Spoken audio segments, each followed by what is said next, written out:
শুভ দুপুর বন্ধুরা, আজকে একটা দারুণ জিনিস দেখাবো। কোনোদিনও দেখাইনি, আমি নিজে দেখতে পাবো এটাও ভাবিনি। মাঠ, সবুজ মাঠ ভরা, বর্ষার জল, শ্রাবণ ধারার ঢল, আর সেই জলে চড়ে বেড়াচ্ছে কই মাছ। আর সেই মাছের লোভে বকেদের সভা বসেছে। কবিগুরুর জীবন স্মৃতিতে আছে দুপুরবেলা উচ্ছিষ্ট ভাতের উপর কাকেদের সভা। ঠিক এটা কই মাছের ওপর বকেদের সভা।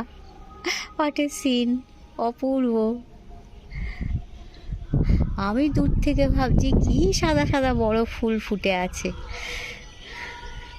এসে দেখি বক ফুল, উড়ন্ত বসন্ত সব বসে আছে, টুকটুক করে মাছ ধরবে আর খাবে। এত বড় ওদের প্রকৃতির দেওয়া থালা, প্রকৃতির দেওয়া খাবার। প্রকৃতি কত সুন্দর, তাকে আমরা বাঁচিয়ে রাখি না, আমরা মানুষের অপদার্থ হয়ে যাচ্ছি, তাকে ধ্বংস করছি, তার আশীর্বাদ কুড়াচ্ছি।